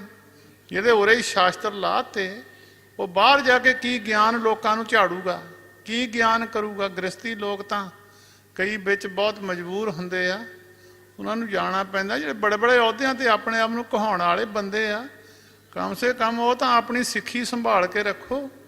ਸਿੱਖੀ ਦੀ ਇੰਨੀ ਕੁ ਦੁਰਦਸ਼ਾ ਕਰ ਦਿੱਤੀ ਆ, ਉਹ ਹੁਣ ਨੇਕੀ ਕਿਰਪਾਨ ਵੀ ਲਿਜਾਣ ਨਹੀਂ ਦਿੰਦੇ, ਵੈਸੀ ਵਿੱਚ ਵੀ ਉਰੇ ਲਹਾ ਦਿੰਦੇ ਆ, ਤੇ ਜਹਾਜ਼ ਵਿੱਚ ਵੀ ਉਰੇ ਲਹਾ ਦਿੰਦੇ ਆ। ਸਿੱਖੀ ਹੋ ਗਈ ਖਤਮ। ਸੋ ਗੁਰਮੁਖੋ ਸਤਿਗੁਰੂ ਜੀ ਨੇ ਕਿਹਾ, ਮੱਘਰ ਮਹੀਨੇ ਵਿੱਚ ਉਹ ਇਸਤਰੀਆਂ ਸੋਭ ਨਹੀਂ ਕਿਹਾ ਜਿਹੜੀਆਂ ਆਪਣੇ ਪਤੀ ਦੇ ਹੁਕਮ ਵਿੱਚ ਰਹਿੰਦੀਆਂ। ਗੁਰੂ ਗ੍ਰੰਥ ਸਾਹਿਬ ਦਾ ਕਿਹਾ ਨਹੀਂ ਮੰਨਣਾ, ਤੇ ਭੇਖ ਬਣਾ ਕੇ ਰੱਖਣਾ। ਭੇਖ ਸਿੱਖੀ ਵਾਲਾ ਰੱਖਣਾ, ਤੇ ਸਿੱਖੀ ਵਾਲਾ ਗੁਣ ਨਹੀਂ ਹੋਣਾ ਅੰਦਰ ਇੱਕ ਵੀ, ਸਿਰਫ ਲਾਲਚ ਭਰਿਆ। ਆ ਕੱਲ ਪਰਸੋਂ ਆਪਣਾ ਜੋੜ ਮੇਲਾ ਬੀਤਿਆ, ਬੜੇ ਮਨ ਨੂੰ ਦੇਖ ਕੇ ਹੈਰਾਨੀ ਹੋਈ। ਚੰਗੇ ਚੰਗੇ ਰਾਗੀ ਇੱਦਾਂ ਜਬਕਦੇ ਫਿਰਨ ਪੈਸਿਆਂ ਨੂੰ, ਪਰ ਜਿੱਦਾਂ ਬਿਲਕੁਲ ਮੰਗਤਿਆਂ ਮੰਗਰ ਕਰਦੇ ਫਿਰਨ। ਪਰ ਕੀ ਤੁਹਾਡਾ ਕੀਰਤਨ ਅਸਰ ਕਰੂਗਾ? ਇਹ ਤਾਂ ਪਿਆਰ ਦੀ ਗੱਲ ਆ। ਤੁਸੀਂ ਪਿਆਰ ਚਾਹ ਕੇ ਕੀਰਤਨ ਕਰੋ, ਰੱਬ ਤੁਹਾਨੂੰ ਸਭੋ ਕੁਛ ਦਊਗਾ। ਜੇ ਤੁਸੀਂ ਪੈਸਿਆਂ ਨੂੰ ਹੀ ਗਾਉਣਾ, ਫਿਰ ਤੁਸੀਂ ਕਰਦੇ, ਤੁਹਾਨੂੰ ਸੱਦਣ ਕੌਣ ਗਿਆ ਸੀ? ਬਿਨਾਂ ਸੱਦੇ ਤੋਂ ਆ ਕੇ ਫਿਰ ਆ ਕੇ ਤੁਸੀਂ ਲੜਨ ਲੱਗ ਪਏ ਨੇ ਪੈਸਿਆਂ ਵਾਸਤੇ। ਇਹ ਕੋਈ ਪ੍ਰੇਮ ਵਾਲੀ ਇਸਤਰੀ, ਜੀਵ ਰੂਪੀ ਇਸਤਰੀ ਜਿਹੜੀ ਆ, ਪਤੀ ਨਾਲ ਉਹੀ ਸੋਭਦੀ ਆ ਜਿਹੜੀ ਪਤੀ ਦੇ ਹੁਕਮ ਅੰਦਰ, ਪਿਆਰ ਅੰਦਰ। ਜਿੱਥੇ ਪਿਆਰ ਆ ਜਾਂਦਾ ਉੱਥੇ ਫਿਰ ਲਾਲਚ, ਲੋਭ ਖਤਮ ਹੋ ਜਾਂਦਾ। ਫਿਰ ਉਹਦੇ ਵਿੱਚ ਲੋਭ ਨਹੀਂ ਰਹਿੰਦਾ, ਲੋਭ ਖਤਮ ਹੋ ਜਾਂਦਾ। ਜਿੱਥੇ ਲੋਭ ਖੜ ਗਿਆ, ਸਤਿਗੁਰੂ ਜੀ ਕਹਿੰਦੇ ਲੱਭ ਲੋਭ ਹੰਕਾਰ ਤਜ ਤ੍ਰਿਸ਼ਨਾ, ਬਹੁਤ ਨਾਹੀਂ ਬੋਲਣਾ। ਖੰਨਿਓ ਤਿੱਖੀ ਬਾਲੋਂ ਨਿੱਕੀ ਏਤ ਮਾਰਗ ਜਾਣਾ। ਬਾਲ ਨਾਲੋਂ ਬਰੀਕ ਰਸਤਾ ਜਿਹਦੇ ਵਿੱਚ ਦੀ ਲੰਘਣਾ ਪੈਣਾ। ਐਵੇਂ ਨਹੀਂ ਬਾਬੇ ਜਵਾਲਾ ਸਿੰਘ ਜੀ ਮਹਾਰਾਜ ਦਾ ਵਿਸ਼ਵ 'ਚ ਦੁਨੀਆ 'ਚ ਨਾਂ ਆ। ਬਾਲ ਨਾਲੋਂ ਬਰੀਕ ਸਿੱਖੀ ਰਾਈ ਤੁਸੀਂ ਦੇਖੀ ਹੋਣੀ ਆ। ਰਾਈ ਦੇ 10ਵਾਂ ਹਿੱਸਾ ਮੁਕਤੀ ਦਾ ਮਾਰਗ ਆ, ਇਹਦੇ ਵਿੱਚ ਹੀ ਲੰਘਣਾ ਪੈਂਦਾ। ਮਾੜਾ ਮੋਟਾ ਬੰਦਾ ਨਹੀਂ ਲੰਘ ਸਕਦਾ। ਬਾਬਾ ਬਹਾਲ ਸਿੰਘ ਵਰਗੇ, ਬਾਬਾ ਜਨਕ ਸਿੰਘ ਵਰਗੇ, ਇਹਨਾਂ ਨੂੰ ਛਾਤੀ ਠੋਰ ਕੇ ਬਾਬਾ ਜਵਾਲਾ ਸਿੰਘ ਜੀ ਨੇ ਕਿਹਾ, ਜਿੱਥੇ ਜਿੱਥੇ ਡਿਊਟੀਆਂ ਲਾਈਆਂ ਖੜੇ ਰਹੋ, ਤੇ ਪਾਰ ਕਰਨਾ ਸਾਡਾ ਸਕਿੰਟ ਦਾ ਕੰਮ ਆ। ਇਹ ਐਡੇ ਐਡੇ ਮਹਾਂਪੁਰਸ਼ ਜਿਹੜੇ ਪਰਮੇਸ਼ਰ ਦੇ ਨਾਲ ਅਭੇਦ ਹੋਏ ਸੀ, ਇਹ ਗੱਲ ਉਹਨਾਂ ਪੁਰਸ਼ਾਂ ਦੀ ਆ, ਉਹਨਾਂ ਦੀ ਗੱਲ ਇਹ ਲਿਖੀ ਆ ਗੁਰੂ ਅਰਜਨ ਦੇਵ ਨੇ। ਮਹਾਰਾਜ ਗੁਰੂ ਅਰਜਨ ਦੇਵ ਜੀ ਮਹਾਰਾਜ ਨੇ ਮਗਰ ਮਾਹ ਸਹੰਦੀਆ ਹਰ ਪਿਰ ਸੰਗ ਬੈਠੜੀਆ। ਉਹ ਇਸਤਰੀਆਂ ਸੋਭ ਨਹੀਂ ਕਿਹਾ ਜਿਹੜੀਆਂ ਪਰਮੇਸ਼ਰ ਦੇ ਨਾਲ ਬੈਠੀਆਂ। ਤਿੰਨ ਕੀ ਸੋਭਾ ਕਿਆ ਗਣੀ, ਉਹਨਾਂ ਦੀ ਸੋਭਾ ਦੀ ਗਿਣਤੀ ਕੋਈ ਨਹੀਂ ਆ। ਬਾਕੀ ਸਾਰੇ ਸੰਸਾਰ ਗਿਣਤੀ ਵਿੱਚ ਆ, ਜਿਹੜੇ ਪਰਮੇਸ਼ਰ ਨਾਲ ਭੇਦ ਹੋਏ ਉਹਨਾਂ ਦੀ ਗਿਣਤੀ ਕੋਈ ਨਹੀਂ ਆ। ਤਿੰਨ ਕੀ ਸੋਭਾ ਕਿਆ ਗਣੀ, ਇਹ ਸਾਹਿਬ ਮੇਲੜੀਆ। ਤਨ ਮਨ ਮੌਲਿਆ ਸਾਧ ਸਿਉ, ਸੰਗ ਸਾਧ ਸਹੇ ਲੜੀਆ। ਜਿੱਦਾਂ ਪਾਣੀ ਪਾ ਦਈਏ ਨਾ ਬੂਟੇ ਨੂੰ, ਬੂਟਾ ਮੌਲ ਜਾਂਦਾ, ਤੇ ਉਹ ਬੂਟੇ ਨੂੰ ਪਾਣੀ ਨਾ ਪਾਈਏ ਤੇ ਬੂਟਾ ਸੁੱਕ ਜਾਂਦਾ। ਜਦੋਂ ਸਾਧ ਦਾ ਸੰਗ ਹੁੰਦਾ ਤਾਂ ਫਿਰ ਉਹਨੂੰ ਪਾਣੀ ਮਿਲ ਜਾਂਦਾ, ਫਿਰ ਉਹ ਤਨ ਤਾਂ ਮਨ ਮੌਲ ਜਾਂਦਾ, ਫਿਰ ਉਹ ਪੱਤੇ ਕੱਢਣ ਲੱਗ ਜਾਂਦਾ। ਮੌਲ ਜਾਂਦਾ ਮਤਲਬ ਜਿੱਦਾਂ ਬੂਟਾ ਕਹਿੰਦੇ ਮੌਲ ਗਿਆ ਵੀ। ਬਰਾਗੀ ਪੁਰਸ਼ ਦੇ ਜਦੋਂ ਬਚਨ ਸੁੱਕੇ ਹਿਰਦੇ ਤੇ ਡਿੱਗਦੇ ਆ ਨਾ, ਉਹ ਫਿਰ ਸੁੱਕਾ ਹਿਰਦਾ ਫਿਰ ਉਹ ਮੌਲ ਜਾਂਦਾ, ਪੱਤੇ ਕੱਢਣ ਲੱਗ ਜਾਂਦਾ। ਤਨ ਜਿਹੜਾ ਸੇਵਾ ਕਰਨ ਲੱਗ ਜਾਂਦਾ, ਮਨ ਗੁਰੂ ਦੇ ਚਰਨਾਂ 'ਚ ਜੁੜਨ ਲੱਗ ਜਾਂਦਾ। ਜਿਹੜਾ ਕਹਿੰਦਾ ਸਾਧ ਦੀ ਸੰਗਤ ਨਹੀਂ ਕਰਨੀ ਚਾਹੀਦੀ, ਕੋਈ ਹੱਥ ਖੜਾ ਕਰਕੇ ਦੱਸੇ ਜਿਹੜਾ ਅੱਜ ਸਾਧ ਤੋਂ ਬਿਨਾਂ ਕਿਸੇ ਨੂੰ ਰੱਬ ਮਿਲਿਆ ਹੋਵੇ।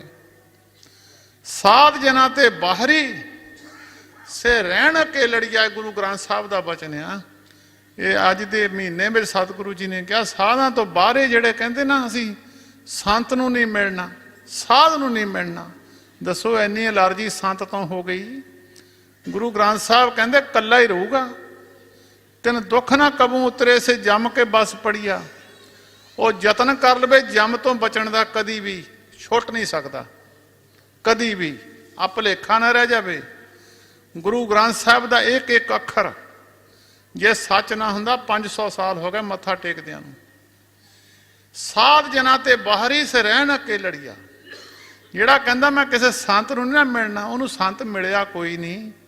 ਇਹਨਾਂ ਨੂੰ ਮਿਲ ਗਿਆ ਸੰਤ ਤਾਂ ਜੀਭਾਂ ਬੰਦ ਹੋ ਗਈਆਂ, ਮੁੜ ਕੇ ਬੋਲੇ ਨਹੀਂ ਆ। ਇਹਨਾਂ ਨੇ ਬਾਬਾ ਜਵਾਲਾ ਸਿੰਘ ਵਰਗਿਆਂ ਦੇ ਦਰਸ਼ਨ ਕਰ ਲਏ। ਕਈ ਬੰਦੇ ਐਸੇ ਸੀ ਜਿਹੜੇ ਕਹਿੰਦੇ ਸੀ ਸੰਤ ਨੂੰ ਮਿਲਦੇ ਹੀ ਨਹੀਂ ਆ। ਦਾਸ ਸੰਤ ਇੱਕ ਬਾਬਾ ਜਵਾਲਾ ਸਿੰਘ ਜੀ ਮਹਾਰਾਜ ਸੇਵਕ ਕਰਤਾਰ ਸਿੰਘ ਗੰਡੀ ਪਿੰਡ ਵਾਲਾ ਹੋਇਆ। ਉਹ ਬਾਬਾ ਜਵਾਲਾ ਸਿੰਘ ਜੀ ਦੇ ਅਨੰਨ ਸੇਵਕ ਸੀ। ਉਹਨੂੰ ਜਦੋਂ ਉਹਦੇ ਸਹੁਰੇ ਲੈ ਕੇ ਆਏ ਨਾ ਰਾਮਗੜ੍ਹ ਵਾਲੇ, ਉਹ ਕਹਿੰਦਾ ਮੈਂ ਨਹੀਂ ਕਿਸੇ ਸੰਤ ਨੂੰ ਜਾਣਦਾ, ਮੈਂ ਨਹੀਂ ਮੱਥਾ ਮੁੱਥਾ ਕਿਸੇ ਸੰਤ ਨੂੰ ਟੇਕਣਾ, ਸੰਤ ਹੋਊਗਾ ਤੁਹਾਡਾ। ਲੈ ਬਾਬਾ ਜਵਾਲਾ ਸਿੰਘ ਦੇ ਦਰਸ਼ਨ ਕੀਤੇ, ਮੁੜ ਕੇ ਐਦਾਂ ਦਾ ਸੇਵਕ ਬਣਿਆ। ਦਾਸ ਨੇ ਉਹਨਾਂ ਦੀ ਲੜਕੀ ਦਾ ਰਿਸ਼ਤਾ ਕਰਾਇਆ ਸੀ ਬਜ਼ੁਰਗਾਂ ਨੇ, ਦਾਸ ਦੇ ਬਜ਼ੁਰਗਾਂ ਨੇ। ਉਹਨਾਂ ਦੇ ਮੈਂ ਇੱਕ ਵਾਰੀ ਭੋਗ ਤੇ ਗਿਆ। ਉਹ ਫਿਰ ਬਾਬਾ ਕਰਤਾਰ ਸਿੰਘ ਗੰਡੀ ਪਿੰਡ ਵਾਲੇ ਉੱਥੇ ਆਏ ਹੋ ਸੀ, ਉਹਨਾਂ ਦੀ ਲੜਕੀ ਦਾ ਰਿਸ਼ਤਾ ਉੱਥੇ ਅਸੀਂ ਸਾਡੇ ਬਜ਼ੁਰਗਾਂ ਨੇ ਕਰਾਇਆ ਸੀ। ਉਹ ਥੋੜ੍ਹੀ ਦੂਰ ਅੱਡਾ ਸੀ, ਬੱਸ ਅੱਡਾ, ਉਹ ਮੈਨੂੰ ਛੱਡਣ ਚਲੇ ਗਏ। ਬਜ਼ੁਰਗ ਸੀਗੇ, ਉਹ ਡੰਡੇ ਨਾਲ ਤੁਰਦੇ ਸੀ, ਮੈਂ ਉੱਤੇ ਤੁਰਦਾ ਸੀ। ਮੈਂ ਹਲੇ ਨੌਜਵਾਨੇ ਸੀ, ਮੇਰੇ ਦਾੜੀ ਕਾਲੀ ਸੀ, ਥੋੜ੍ਹੀ ਉਮਰ ਸੀ ਮੇਰੀ। ਮੈਂ ਅੱਧ ਕੇ ਰਸਤੇ 'ਚ ਜਾ ਕੇ ਮੈਂ ਕਿਹਾ ਬਾਬਾ ਜੀ ਤੁਸੀਂ ਮੁੜ ਜਾਓ, ਤੁਸੀਂ ਔਖੇ ਹੋ ਕੇ ਤੁਰ ਰਹੇ ਆ, ਦੋਹਰੇ ਹੋ ਕੇ। ਮੈਂ ਤਾਂ ਚਲੇ ਹੀ ਜਾਣਾ, ਨੇੜੇ ਹੀ ਬੱਸ ਅੱਡਾ ਆ। ਅੱਖਾਂ 'ਚ ਪਾਣੀ ਭਰ ਕੇ ਖੜੇ ਹੋ ਗਏ, ਅੱਖਾਂ 'ਚ ਪਾਣੀ ਭਰ ਲਿਆ। ਕਹਿੰਦੇ ਕਾਕਾ ਮੈਂ ਤੈਨੂੰ ਛੱਡਣ ਚੱਲਿਆ, ਮੈਂ ਆਪਣੇ ਪੇ ਨੂੰ ਛੱਡਣ ਚੱਲਿਆ। ਇੰਨੀ ਸ਼ਰਧਾ ਮੁੜ ਕੇ ਬਣ ਗਈ। ਜਿਨ੍ਹਾਂ ਨੂੰ ਸਾਧਾਂ ਦੇ ਦਰਸ਼ਨ ਨਹੀਂ ਹੋਏ, ਦੁਨੀਆ ਗੱਲਾਂ ਉਹੀ ਕਰਦੀ ਆ। ਅੱਜ ਜਿਹੜੇ ਸਟੇਜ ਤੇ ਚਲ ਜਾਓ, ਸੰਤ ਦੀ ਨਿੰਦਿਆ, ਹੋਰ ਕੋਈ ਤੁਹਾਨੂੰ ਮਿਲਦਾ ਹੀ ਨਹੀਂ। ਸੰਤ ਦੀ ਨਿੰਦਿਆ ਕਰੀ ਜਾਣਗੇ, ਸੰਤ ਦੀ ਨਿੰਦਿਆ ਕਰੀ ਜਾਣਗੇ। ਸੰਤ ਦੀ ਨਿੰਦਿਆ ਸੁਣਿਆ ਨਾ ਕਰੋ, ਉੱਠ ਕੇ ਚਲ ਜਾਇਆ ਕਰੋ। ਸੰਤ ਕੀ ਨਿੰਦਾ ਨਾਨਕਾ ਬਹੁਰ ਬਹੁਰ ਅਵਤਾਰ। ਮੇਰਾ ਜ਼ਿੰਦਗੀ ਦਾ ਤਜਰਬਾ ਆ, ਤੁਸੀਂ ਜਿੰਨੇ ਬੈਠੇ ਆ ਧਿਆਨ ਰੱਖਿਓ ਸਾਰੇ ਜਾਣੇ। ਸੰਤ ਦੇ ਸਾਹਮਣੇ ਹੀ ਬੈਠਾ ਰਹੇ, ਕੋਈ ਬਚਨ ਨਾ ਕਰੇ, ਉਹ ਬੰਦਾ ਵੀ ਦੁਨੀਆ 'ਚ ਮੋਹਰੇ ਲੰਘ ਜੂਗਾ ਦੂਜਿਆਂ ਨਾਲੋਂ। ਗੁਰਬਾਣੀ ਕਹਿੰਦੀ ਆ ਸੰਤ ਦੇ ਦਰਸ਼ਨ ਕਰ ਲਵੇ ਨਾ, ਕਰੋੜਾਂ ਪਾਪ ਖਤਮ ਹੋ ਜਾਂਦੇ ਆ। ਤਿਸ ਕੇ ਦਰਸ ਸਭ ਪਾਪ ਮਟਾਵੇ, ਅਬਰ ਸਿਆਣਪ ਸਗਲੀ ਛਾੜ, ਤਿਸ ਜਨ ਕੀ ਤੂੰ ਸੇਵਾ ਲਾਗ। ਕਹਿੰਦੇ ਉਹਦੇ ਦਰਸ਼ਨ ਕਰਕੇ ਤੇਰੇ ਪਾਪ ਖਤਮ ਹੋ ਜੂਗੇ, ਤੂੰ ਉਹਦੀ ਸੇਵਾ ਲੱਗ। ਆਵਣ ਜਾਣ ਨਾ ਹੋਵੀ ਤੇਰਾ, ਨਾਨਕ ਤਿਸ ਜਨ ਕੇ ਪੂਜੋ ਸਦ ਪੈਰਾ। ਉਹਦੇ ਪੈਰਾਂ ਦੀ ਪੂਜਾ ਕਰ। ਤਿਸ ਜਨ ਕੇ ਪਗ ਨਿਤ ਪੂਜੀਏ ਮੇਰੀ ਜਿੰਦੜੀਏ, ਜੋ ਮਾਰਗ ਧਰਮ ਚਲੇ ਸਹਿਰਾਮ। ਜਿਹੜੇ ਧਰਮ ਦੇ ਮਾਰਗ ਤੇ ਚੱਲੇ ਉਹਨਾਂ ਦੇ ਪੈਰਾਂ ਦੀ ਪੂਜਾ ਕਰੋ। ਬਾਬਾ ਫਰੀਦ ਸਾਹਿਬ ਕਹਿੰਦੇ ਜਿਨੀ ਪਛਾਤਾ ਸੱਚ ਚੁੰਮਾ ਪੈਰ ਮੂੰਹ। ਮੈਂ ਉਹਦਿਆਂ ਪੈਰਾਂ ਨੂੰ ਚੁੰਮਦਾ ਜਿਨ੍ਹਾਂ ਨੇ ਸੱਚ ਦੀ ਪਛਾਣ ਕੀਤੀ ਆ, ਜਿਹੜੇ ਸੱਚੇ ਮਾਰਗ ਤੇ ਚੱਲੇ ਆ। ਦੁਨੀਆ ਨੇ ਉਹਨਾਂ ਨੇ ਜਿੱਥੇ ਪੈਰ ਰੱਖੇ, ਦੁਨੀਆ ਨੇ ਆਪਣਾ ਸਿਰ ਰੱਖਿਆ। ਦੇਖੋ ਅੱਜ ਰੱਖਿਓ ਆ। ਅੱਜ ਤੱਕ ਬਾਬਾ ਜਵਾਲਾ ਸਿੰਘ ਜੀ ਜਾਂ ਉਹਨਾਂ ਦੇ ਗਿਆ ਨੂੰ 55 ਸਾਲ ਹੋ ਗਏ ਆ।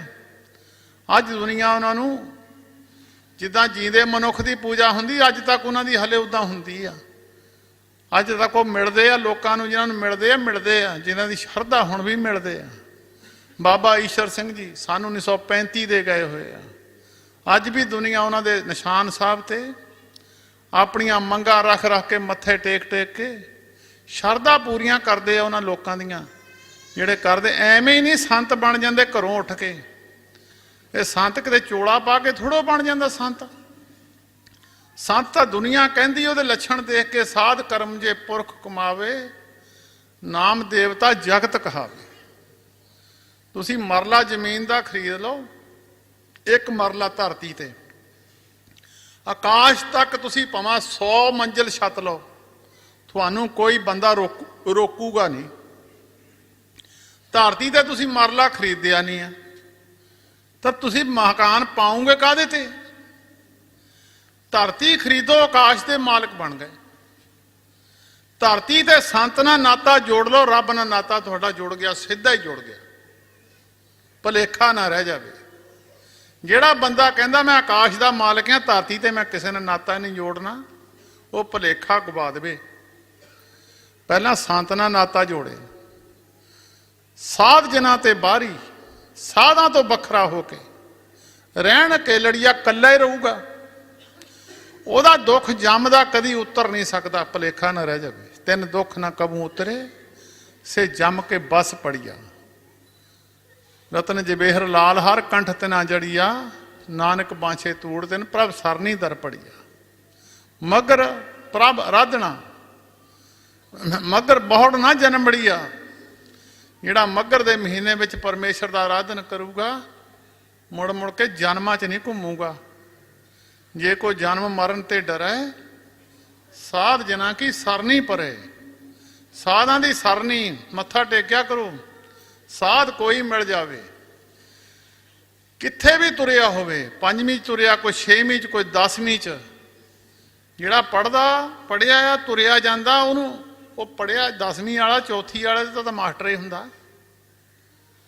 ਕਿਸੇ ਸੰਤ ਨੂੰ ਮਾੜਾ ਨਾ ਕਹੋ, ਸਾਰੇ ਸੰਤਾਂ ਦਾ ਸਤਿਕਾਰ ਕਰਿਆ ਕਰੋ।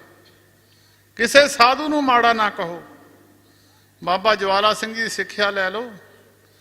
ਇੱਕ ਵਾਰ ਕਿਸੇ ਸੰਤ ਨੂੰ ਲੰਮੇ ਪੈ ਕੇ ਮੱਥਾ ਟੇਕਿਆ। ਸਾਡੇ ਬਜ਼ੁਰਗ ਇੱਥੇ ਆਇਓ ਸੀ, ਉਹ ਕਹਿਣ ਲੱਗੇ ਚੰਗੇ ਸਾਧੂ ਹੋਣੇ ਜਿਹਨੂੰ ਬਾਬਾ ਜਵਾਲਾ ਸਿੰਘ ਜੀ ਨੇ ਲੰਮੇ ਪੈ ਕੇ ਮੱਥਾ ਟੇਕਿਆ।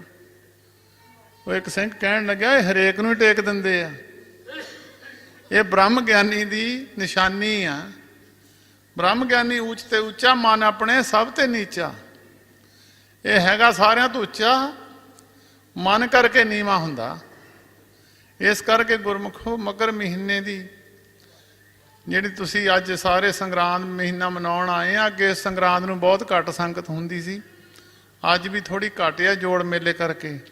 ਸੰਗਰਾਂਦ ਦਾ ਦਿਨ ਨਾ ਭੰਨਿਆ ਕਰੋ। ਜੋੜ ਮੇਲਾ ਆਪਣੀ ਜਗ੍ਹਾ ਤੇ ਲੰਘ ਗਿਆ, ਸੰਗਰਾਂਦ ਦਾ ਦਿਨ ਆਪਣੀ ਜਗ੍ਹਾ ਤੇ ਆ। ਸੰਗਰਾਂਦ ਦੀ ਜ਼ਰੂਰ ਹਾਜ਼ਰੀ ਭਰਿਆ ਕਰੋ। ਹੋਤੀ ਮਰਦਾਨ ਸੰਗਰਾਂਦ ਲੱਗਦੀ ਸੀ। ਬਾਬਾ ਜਵਾਲਾ ਸਿੰਘ ਜੀ, ਬਾਬਾ ਆਇਆ ਸਿੰਘ ਜੀ ਦੇ ਦਰਸ਼ਨਾਂ ਨੂੰ ਸੰਗਰਾਂਦ ਦੇ ਦਿਨੇ ਗਏ ਸੀ। ਸੰਗਰਾਂਦ ਦੀ ਹਾਜ਼ਰੀ ਭਰ ਕੇ ਰਾਗੀ ਢਾਡੀ ਆਉਂਦੇ ਆ ਤੁਹਾਨੂੰ ਸੁਣਾਉਣ ਵਾਸਤੇ ਗੁਰੂ ਦਾ ਜਸ। ਕੱਲ ਮੈਂ ਇਹੋ ਪੁੰਨ ਗੁਣ ਗੋਬਿੰਦ ਗਾਹੇ, ਪਰਮੇਸ਼ਰ ਦੇ ਗੁਣ ਗਾਉਣੇ ਆ। ਇਹ ਕਲਯੁਗ ਦਾ ਸਭ ਤੋਂ ਵੱਡਾ ਗੁਣ ਆ। ਰੱਬ ਦੇ ਗੁਣ ਗਾਉਣੇ, ਰੱਬ ਦੇ ਗੁਣ ਸੁਣਨੇ, ਇਹ ਸਭ ਤੋਂ ਵੱਡਾ ਗੁਣ ਆ। ਸੁਣ ਲਿਆ ਕਰੋ, ਜੇ ਕੋਈ ਸੁਣਾਉਣ ਆਉਂਦਾ ਸੁਣ ਲਿਆ ਕਰੋ। ਤੇ ਕੋਈ ਦਿਨ ਸੰਗਰਾਂਦ ਦਾ ਹੁਣ ਤਾਂ ਦੁਪਹਿਰਾ ਲੱਭਣਾ ਹੀ ਨਹੀਂ ਤੁਹਾਨੂੰ। ਤੇ ਮੁਸਲਮਾਨ ਦੇ ਨਾਨਕੇ ਦਾ ਸਿਆਲ ਦਾ ਦੁਪਹਿਰਾ ਲੱਭਦੇ ਹੀ ਨਹੀਂ ਹੈ। ਤਕਾਲਾਂ ਪੈ ਜਾਣੀਆਂ ਹੁਣੇ ਹੀ। ਤੇ ਥੋੜਾ 5-5 10-10 ਮਿੰਟ ਦੇਣੇ ਆ, ਉਹ ਤੁਹਾਨੂੰ ਹੀ ਨਹੀਂ ਸੁਣਾ ਦੇਣੇ ਆ। ਬਾਕੀ ਗੁਰਮੁਖੋ ਬਾਬਾ ਜਵਾਲਾ ਸਿੰਘ ਜੀ ਮਹਾਰਾਜ ਕਿਰਪਾ ਕਰਨ ਸਾਰਿਆਂ ਤੇ। ਜਿਹੜੀ ਸਿੱਖੀ ਡਾਊਨ ਹੋਈ ਆ, ਸਿੱਖੀ ਵਧੀ ਨਹੀਂ ਆ, ਡਾਊਨ ਹੋਈ ਆ। ਦੁਆਬੇ ਦੇ ਸਾਰੇ ਡੇਰੇ ਖਾਲੀ ਹੋ ਗਏ ਆ। ਇੱਕ ਇਕੱਲਾ ਹੀ ਸੰਤ ਬੈਠਾ, ਇਕੱਲਾ ਹੀ ਇਕੱਲਾ ਹੈ ਨਹੀਂ। ਗਾਹਾਂ ਬੰਦੇ ਨਾ ਸੇਵਾਦਾਰ ਲੱਭਦੇ ਆ, ਸਾਰੇ ਡੇਰੇ ਖਾਲੀ ਆ। ਧਾਰਮਿਕ ਪੱਖ ਬਿਲਕੁਲ ਬਹਿ ਗਿਆ। ਅਸੀਂ ਜਿਹੜੇ ਬੋਲਣ ਵਾਲੇ ਸਟੇਜਾਂ ਤੇ, ਇਹ ਜਵਾਬਦੇਹ ਹੋਣਾ ਪੈਣਾ। ਅਸੀਂ ਸਾਰੇ ਜਵਾਬਦੇਹ ਆ। ਕਿਉਂ ਸਿੱਖੀ ਥੱਲੇ ਨੂੰ ਗਈ ਆ? ਸਾਡੇ ਆਪਣੇ ਜਿਹੜੇ ਅਸੀਂ ਉਪਦੇਸ਼ ਦੇਣ ਵਾਲੇ ਉਹ ਕਮਾਉਂਦੇ ਨਹੀਂ ਆ, ਤਾਂ ਸਿੱਖੀ ਡਾਊਨ ਹੋਈ ਆ। ਉਹਨਾਂ ਦਾ ਆਪਣਾ ਕਮਾਇਆ ਨਹੀਂ ਵਚਨ ਹੁੰਦਾ, ਦੱਸ ਸਿਰਫ ਲੋਕਾਂ ਨੂੰ ਉਪਦੇਸ਼ ਹੀ ਕਰਦੇ ਆ। ਜਿਹੜੇ ਆਪਣਾ ਕਮਾਇਆ ਵਚਨ ਹੁੰਦਾ ਉਹ ਦੂਜੇ ਤੇ ਅਸਰ ਕਰਦਾ। ਉਪਦੇਸ਼ਕਾਂ ਦੇ ਆਪਣੇ ਜੀਵਨ ਨਹੀਂ ਰਹੇ, ਇਸ ਕਰਕੇ ਸਿੱਖੀ ਡਾਊਨ ਹੋਈ ਆ। ਬਾਬਾ ਜਵਾਲਾ ਸਿੰਘ ਜੀ ਮਹਾਰਾਜ ਨੇ ਸਾਰੀ ਜ਼ਿੰਦਗੀ ਸਟੇਜ ਤੇ ਨਾ ਉਪਦੇਸ਼ ਕੀਤਾ, ਨਾ ਸਟੇਜ ਤੇ ਬੋਲੇ ਆ, ਸਿਰਫ ਦਰਸ਼ਨ ਕਰਕੇ ਦੁਨੀਆ ਦਾ ਭਲਾ ਹੋ ਗਿਆ। ਐਡਾ ਉੱਚਾ ਜੀਵਨ ਸੀ। ਅੱਜ ਵਿਸ਼ਵ ਦੀਆਂ ਸਿੱਖ ਸਟੇਜਾਂ ਤੇ ਵੱਡੇ ਵੱਡੇ ਮਹਾਤਮਾ ਜਿਨ੍ਹਾਂ ਨੂੰ ਦੁਨੀਆ ਬ੍ਰਹਮ ਸੱਦਦੀ ਆ, ਉਹ ਉਹਨਾਂ ਨੂੰ ਆਪਣੇ ਆਸਣ ਤੇ ਬਹਾਲਦੇ ਹੁੰਦੇ ਸੀ। ਬਾਬਾ ਹਰਨਾਮ ਸਿੰਘ ਭੁੱਚੋਂ ਵਾਲੇ ਮਹਾਤਮਾ ਕਿਸੇ ਨੂੰ ਆਪਣੇ ਆਸਣ ਤੇ ਨਹੀਂ ਸੀ ਬਹਾਲਦੇ। ਜਦੋਂ ਬਾਬਾ ਜਵਾਲਾ ਸਿੰਘ ਇਹਨਾਂ ਦੀ ਉਮਰ ਛੋਟੀ ਸੀ, ਉਹ ਵੱਡੇ ਸੀ, ਜਦੋਂ ਜਾਣਾ ਆਪਣੇ ਆਸਣ ਤੇ ਬਹਾਲਣਾ। ਬਾਬਾ ਜੀ ਤੁਸੀਂ ਕਿਸੇ ਨੂੰ ਬਹਾਲਦੇ ਨਹੀਂ ਆ। ਕਹਿੰਦੇ ਬਹਾਲਣਾ ਕਿਸੇ ਨੂੰ ਕੀ, ਇਹ ਤਾਂ ਪੂਰਨ ਪੁਰਖ ਆ, ਮੈਂ ਤਾਂ ਇਹਨੂੰ ਆਪਣੇ ਆਸਣ ਤੇ ਬਹਾਲਿਆ। ਵੱਡੇ ਵੱਡੇ ਮਹਾਤਮਾ ਜਿਨ੍ਹਾਂ ਦੀ ਪੂਜਾ ਅੱਜ ਦੁਨੀਆ 'ਚ ਹੁੰਦੀ ਆ, ਉਹ ਬਾਬਾ ਜਵਾਲਾ ਸਿੰਘ ਦਾ ਇੰਨਾ ਸਤਿਕਾਰ ਕਰਦੇ ਸੀ, ਤੁਸੀਂ ਉਹਨਾਂ ਕਰ ਨਹੀਂ ਸਕਦੇ ਜਿੰਨਾ ਸਤਿਕਾਰ ਉਹਨਾਂ ਦਾ ਦੁਨੀਆ ਦੇ ਮਹਾਤਮਾ ਲੋਕ, ਬੜੇ ਬੜੇ ਦੂਜੇ ਧਰਮਾਂ ਦੇ ਲੋਕ ਵੀ ਬਾਬਾ ਜਵਾਲਾ ਸਿੰਘ ਦਾ ਸਤਿਕਾਰ ਕਰਦੇ ਸੀ। ਉਹ ਬੈਠੇ ਸੀ ਪਿਰ ਸੰਗ ਬੈਠੜੀਆ ਪੁਰਖ ਦੇ ਰੂਪ ਵਿੱਚ ਬਣ ਗਏ। ਉਹ ਆਪਣੇ ਪਰਮੇਸ਼ਰ ਨਾਲ ਭੇਦ ਹੋ ਕੇ ਪਰਮੇਸ਼ਰ ਰੂਪ ਬਣ ਗਏ। ਉਹਨਾਂ ਦਾ ਗੁਰਮੁਖੋ, ਉਹਨਾਂ ਦੀ ਜਗ੍ਹਾ ਤੇ ਤੁਸੀਂ ਉਹਨਾਂ ਦੇ ਸਥਾਨ ਤੇ ਬੈਠੇ ਆ। ਬਾਣੀ ਪੜਿਆ ਕਰੋ, ਨਿਤਨੇਮ ਕਰਿਆ ਕਰੋ। ਸਿੱਖੀ ਡਾਊਨ ਹੋ ਕੇ ਸਵੇਰ ਨੂੰ ਉੱਠ ਕੇ ਚੰਗੇ ਚੰਗੇ ਰਾਗੀ ਮੈਂ ਮੂੰਹ ਧੋ ਕੇ ਕੀਰਤਨ ਕਰਦੇ ਦੇਖੇ ਆ, ਬੜੀ ਮਨ ਤੇ ਸੱਟ ਲੱਗਦੀ ਆ। ਦਰਬਾਰ ਸਾਹਿਬ ਦੇ ਰਾਗੀ ਮੈਂ ਵੀ ਸੰਤਾਂ ਦੇ ਜਾਂਦਾ ਹੁੰਦਾ ਸੀ, ਉਹ ਵੀ ਉਧਰੋਂ ਆਏ ਹੋ ਸੀ। ਉਹ ਸਵੇਰ ਨੂੰ ਆਸਾ ਦੀ ਬਾਹਰ ਲਾਉਣੀ ਸੀ 5 ਵਜੇ, ਉਹ ਸੁੱਤੇ ਹੀ ਨਾ ਉੱਠੇ। ਜੋ ਸੁੱਤੇ ਉੱਠੇ ਤਾਂ ਕਹਿਣ ਲੱਗੇ ਚਲੋ ਦਿਨ ਚੜੇ ਨਾਲ ਮਾਂਗੇ ਮੂੰਹ ਧੋ ਕੇ ਕੀਰਤਨ ਕਰ ਲੈਂਦੇ ਆ। ਮੂੰਹ ਧੋ ਕੇ ਉੱਥੇ ਕੀਰਤਨ ਕਰਨ ਚਲੇ ਗਏ। ਮੇਰੇ ਸਾਹਮਣੇ ਆਸਾ ਦੀ ਬਾਹਰ ਲਾਈ ਦੇ ਚੰਗੇ ਚੰਗੇ ਉਪਦੇਸ਼ਕਾਂ ਦਾ ਜੀਵਨ ਨਹੀਂ ਰਿਹਾ, ਤਾਂ ਫਿਰ ਉਹ ਡਾਊਨ ਹੋਣਾ ਹੀ ਸੀ, ਧਰਮ ਡਾਊਨ ਹੋਣਾ ਸੀ। ਜੀਵਨ ਵਾਲੇ ਪੁਰਖਾਂ ਦੀ ਘਾਟ ਪੈ ਗਈ। ਉਹ ਉਪਦੇਸ਼ ਕਰਨ ਲੱਗਾ ਸਟੇਜਾਂ ਤੇ ਜਿਨ੍ਹਾਂ ਦੇ ਜੀਵਨ ਹੈ ਨਹੀਂ। ਉਹ ਜੀਵਨ ਹੈ ਨਹੀਂ ਤਾਂ ਮੋਹਰੇ ਜਿਹੜੇ ਤੇ ਉਪਦੇਸ਼ ਉਹਨਾਂ ਤੇ ਫਿਰ ਅਸਰ ਨਹੀਂ ਹੋਇਆ। ਅਸਰ ਨਹੀਂ ਹੋਇਆ ਤਾਂ ਲੋਕਾਂ ਦੇ ਵਿੱਚ ਘਾਟ ਪੈ ਗਈ। ਜੀਵਨ ਵਾਲੇ ਪੁਰਖ ਤਾਂ ਕੁਛ ਵੀ ਨਾ ਕਹਿਣ, ਉਹਨਾਂ ਦਾ ਜੀਵਨ ਦੇਖ ਕੇ ਦੁਨੀਆ ਦੇ ਜੀਵਨ ਸੁਧਰ ਗਏ। ਬਾਬੇ ਜਵਾਲਾ ਸਿੰਘ ਦੇ ਦਰਸ਼ਨ ਕਰਕੇ ਦੁਨੀਆ ਦੇ ਜੀਵਨ ਸੁਧਰ ਗਏ। ਚੰਗੇ ਚੰਗੇ ਸੰਤ ਬਣੇ ਹੋ ਆ ਜਿਨ੍ਹਾਂ ਨੇ ਬਾਬੇ ਜਵਾਲਾ ਸਿੰਘ ਦੇ ਦਰਸ਼ਨ ਕੀਤੇ ਆ।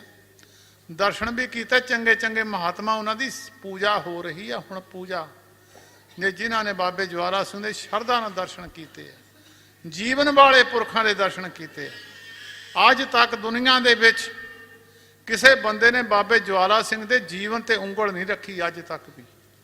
ਗੁਰਮੁਖੋ ਜੀਵਨ ਇੰਨਾ ਉੱਚਾ ਸੁੱਚਾ ਸੀ।